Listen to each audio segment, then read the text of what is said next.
So speaking of breaking out and getting 1,000 yards, we want to talk about Brendyn Aiyuk, BA, for the San Francisco 49ers. Stud.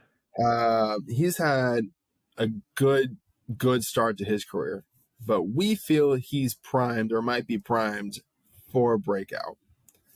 B, I'm going to let you start with this one so I don't take up the whole 10 minutes.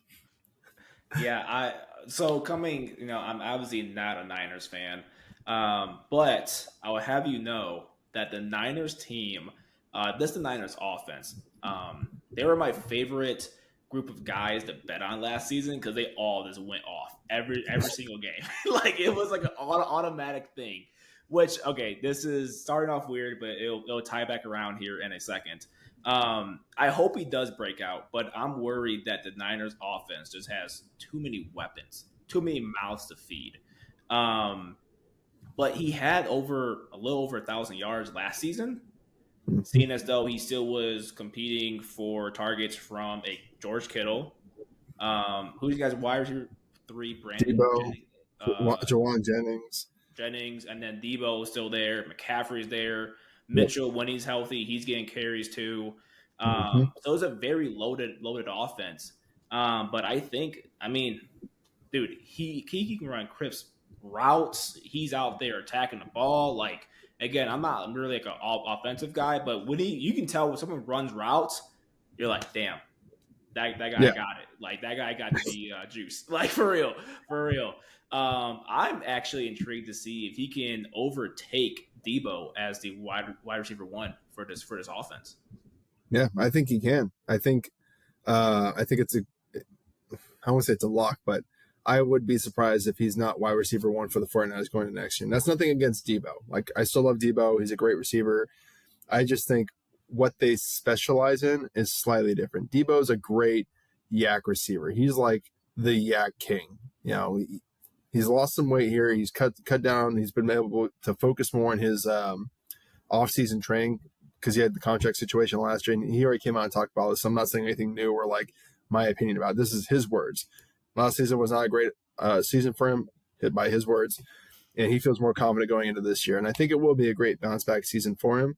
But again, he's a slant god. He's the yak bro. He's like, just give him the ball already. Like, don't wait till he's 30 yards down the field. Just hand it to him. Do what you got to do to get the ball because he's going to break tackles. He's going to make dudes look like little children out there, and he's going to run people over. Right. Brendyn is your more traditional wide receiver 1, more in the vein of like a Devontae Adams. He's using routes to set up other routes. He's making every route look the same. He's using his stem to, keep the DB off balance with, in break, out break. He's going to run past dudes. He's the guy that's going to get more of the separation. That's a weird way to word that. I apologize. Pause. He's a guy that specializes in getting separation. He uses his routes to create separation. He has great hands. I know the drops, you've seen him occasionally, and it's always on some highlight play, but he's one of the more sure-handed guys on the team. So I see them using him more as a more traditional wide receiver 1 role. And even if we're looking at last season to this season, all of his numbers improved. So like we kind of mentioned, he has first 1,000-yard season in 2022. He had a career high in receptions. He also had a career high in touchdowns with 8 last year, and he increased his catching percentage every year. I think last year is 66.8%, almost 70% of all the targets thrown his way he caught. And I honestly believe the 49ers are going to have an improved passing game this year. And that's irregardless of who the starting quarterback is. That's whether it's Purdy, Trey Lance, or Sam Darnold. I think Kyle Shanahan, he's known for zigging when the league zags. And as we just kind of talked, the league is starting to zag more towards running games because now linebackers are smaller, D linemen are smaller, safeties have become less prominent. Teams are going to start moving to that. He's already anticipating it and moving more to the passing game. That's why we have the Brendyns and the Debos and the Christian McCaffreys and everything else. And it even felt at times last year towards the end of the year, it just kind of felt like the 49ers were relying more on the pass to kind of set up their offense. It wasn't as predominant on the run. Now, again, if you look at the numbers, they are very similar in the passing numbers. I think in total, the 49ers threw, 514 pass plays last year.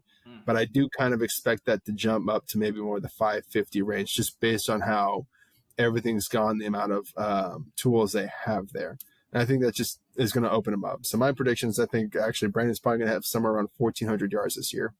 Nice. I was about to ask you that if you can give me a Yeah. guess on his like stat line. Okay, Yeah. 1,400. I think it's probably that would put him in top 5, I think. Yeah, I'd put him somewhere around 90 catches, 1,400 yards, and I'd probably say 10 touchdowns. Huge season for him. Okay, Yeah, Brendyn. I think this is the year. I mean, he's also going to year 4. He's got one more year because of the 5th-year option. He wants a new contract. He wants to stay at the Niners. He needs to really have that breakout play year in order to make the 49ers want to pay him because money's getting tight. They've already paying Debo the 25 or 26 million. They're paying everybody else.